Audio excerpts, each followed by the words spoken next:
Okay, so just a reminder, today we are talking about body paragraphs, and this is a review of all those great things that you need to include in a strong body paragraph.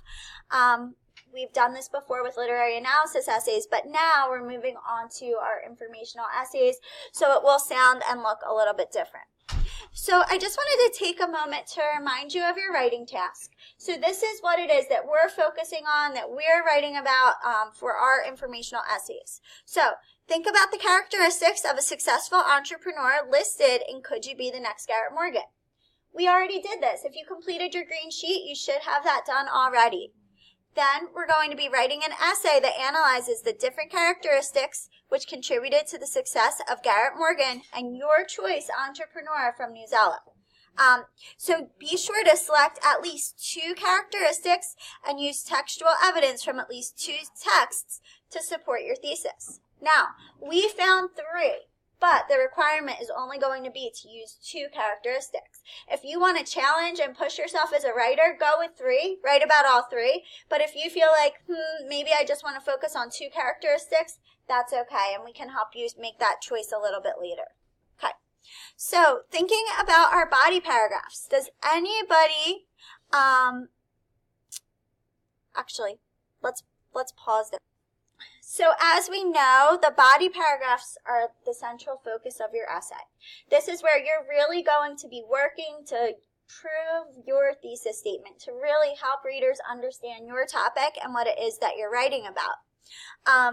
Mike did a great job explaining a few options for organizing our body paragraphs, but there's a lot of different ways that you can format your essay and structure it, so it's going to be up to you.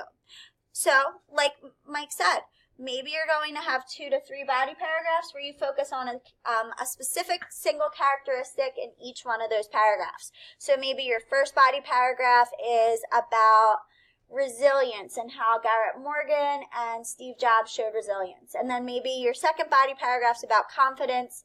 Maybe your third is about passion. That's one way that you could go about it. Another option would be kind of like what Mike said. Again, you could focus on 1 entrepreneur per paragraph, but maybe you're going to have 1 body paragraph where you're writing about the characteristics that Garrett Morgan had, a second where you're writing about the characteristics that your New Zealand entrepreneur demonstrated, and then maybe you're going to have a third where you talk about their similarities. So maybe you notice that they both really had passion. So then maybe in a third body paragraph, you'll talk about those similarities. Your third option would be to only have 2 body paragraphs that focus on the 2 entrepreneurs. But be careful because these will be very long paragraphs since you may have 3 different characteristics. It would be a very long paragraph, so you might want to choose a different option, but you can choose that if you'd like. So I'm going to pause for a moment, and I'd like you to take a moment to think about which structure you would like to use to organize your body paragraphs, and I want you to write that down on your green sheet. All right, so hopefully we remember that acronym for when we write our body paragraphs. Those 3 things we want to make sure that we're including. We want to ace our body paragraphs. So who can read step 1 for us? What's step 1 when we're acing our body paragraphs? Grace? Step 1, answer the question that supports the essay claim. Yeah, so remember, our claim should be related to the successful characteristics of entrepreneurs. So are you going to just state the characteristic and explain the entrepreneurs it relates to, or are you just going to zoom in on that entrepreneur? That's up to you. Also, remember, we always want to begin with a transitional phrase, a transition word in that topic sentence. Does anybody remember what our C stands for? What does our C stand for in ACE? May. Cite evidence, exactly, yes. So once we have our topic sentence, then we want to let readers know how we can prove it to them. And of course, we're going to prove it to them by using that text evidence. We have our transition phrases for introducing our evidence, which we should know about. They're here. They're also on the closet door, as you guys know. So remember, we can't just throw that quote in. We need to introduce it. And remember, it should be a direct quote from the text. Lucky for all of us, if we came prepared to class today, we already have our evidence. It's on our green sheet, so we can just take that evidence and use it. Okay?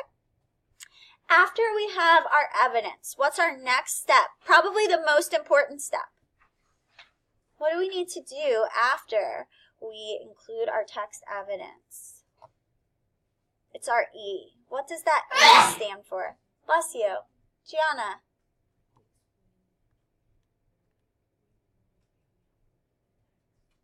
Explain, and we sometimes use another word too. Mike? Elaborate. Explain and elaborate, right? Why did we pick that evidence? Why is that evidence important? So explain and elaborate how the evidence supports your answer. And this is the part where we can get creative. Bless you. This is the part where you might want to think about adding in those smiley face tricks and making it more creative. So hopefully you can have some fun when you get to that elaboration step. Remember, we definitely want to include those smiley face tricks. So I think that we have a pretty good overview of what we need in our body paragraphs. This is our structure checkpoint. Maybe some of you will get there today, but if not, we will get there tomorrow. Okay? So if you get stuck, you can always come back to this video.